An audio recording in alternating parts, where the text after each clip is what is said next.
Lectura del Santo Evangelio según San Mateo. En aquel tiempo Jesús se dirigió a la gente y a sus discípulos y les dijo: En la cátedra de Moisés se han sentado los escribas y los fariseos. Haced pues y observad todo lo que os digan, pero no imitéis su conducta, porque dicen y no hacen.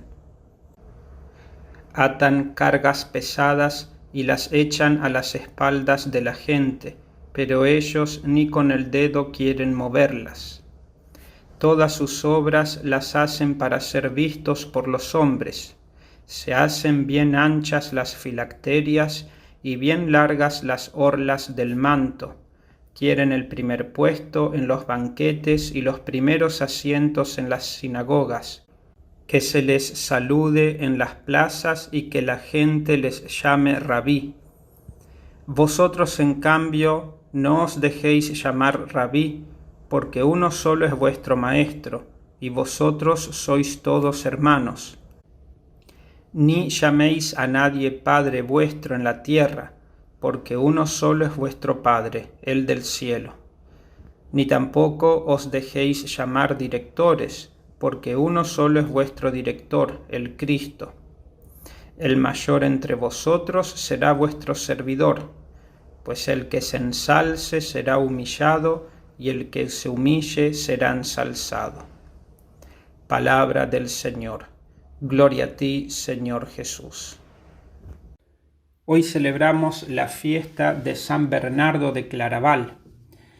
Por gracia de Dios, estuve como misionero en Dallas, en Texas, en la parroquia de San Bernardo del 2010 al 2021. Es muy linda esta parroquia y ahora se encuentra el Padre Luis haciendo un gran y hermoso trabajo con muchas actividades. Veamos un poco la historia de San Bernardo. Comenzamos con el contexto histórico de la vida de él. Siglos atrás, San Antonio Abad, en Egipto, fue el padre del monasticismo oriental. Y San Benito fue el padre del monasticismo occidental. Y fundó lo que es la orden de los benedictinos. Él escribió una famosa regla. Esta regla de San Benito fue la que rigió a todos los monasterios del occidente por muchos siglos. Con el pasar del tiempo, la regla de San Benito se fue interpretando de distintas maneras y a la vez relajando.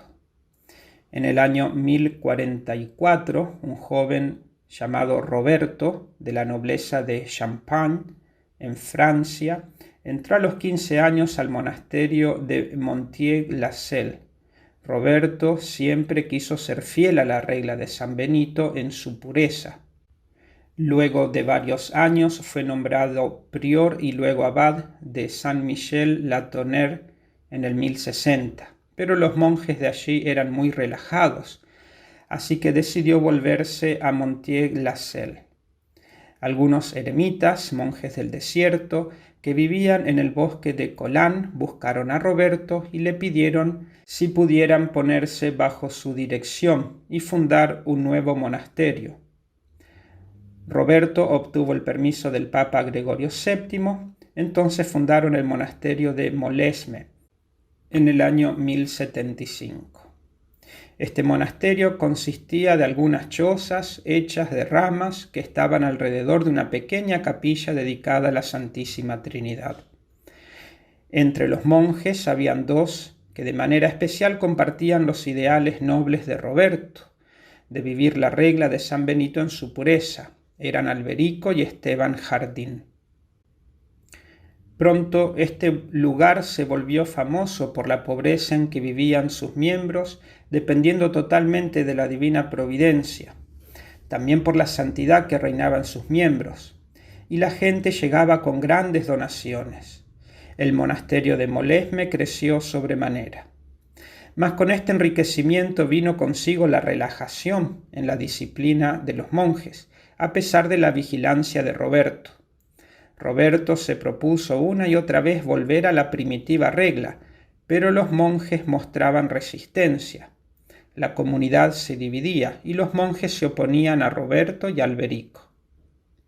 Roberto se escapó 2 veces para vivir en el desierto solo y dejó a Alberico a cargo, mas los monjes encarcelaron a Alberico para poder salirse con la suya. Luego el Papa ordena a Roberto a que vuelva a Molesme, y Roberto vuelve a la lucha para poder vivir la regla de San Benito en su pureza. En el 1098, Roberto obtuvo permiso del arzobispo de León y el legado del Papa para fundar una nueva orden, con una nueva regla. Entonces parten de Molesme 21 religiosos fieles a Roberto y se dirigen a una propiedad de Rinaud, vizconde de Beaume. Este lugar era un profundo valle en un bosque llamado Citeaux, en el cual Roberto y sus religiosos fundaron su nueva abadía el 21 de marzo del 1098. El lugar era Citeaux, por eso es cistercienses. Con Roberto venían Alberico y Esteban Jardín, 2 monjes muy importantes en la fundación de Citeaux. Roberto fue el primer abad, luego le siguió Alberico y luego Esteban Jardín. Los primeros momentos de la fundación fueron difíciles, mucha pobreza que los deja en extrema necesidad y dependencia de la divina misericordia. En el 1100 los monjes de Molesme pidieron a Roberto que vuelva y que ellos se someterían totalmente a la regla de San Benito como él la interpretaría y siguieran su ejemplo. Así que al año de fundar en Citeaux vuelve a Molesme. Molesme, bajo el gobierno de Roberto, se volvió el mayor centro benedictino, mas en Citeaux nacía esta nueva orden de los cistercienses. Citeaux quedó bajo el gobierno de Alberico, quien consigue la aprobación del Papa Pascal II con la bula Desiderium Quod en el 1100. Mas Alberico, 8 años más tarde, muere y fue sucedido por Esteban Jardín, quien gobernó por 25 años. En este período creció grandemente Citeaux. En 1119, Esteban escribe la Carta Caritatis, que es el documento que establece los principios de la orden cisterciense. En el 1112, 7 años antes, el 4º año del gobierno de Esteban, llega a Citeaux un joven de 22 años, igual que Roberto, de la nobleza de Borgoña, que decide seguir y encontrar a Dios abrazando la vida monástica más dura.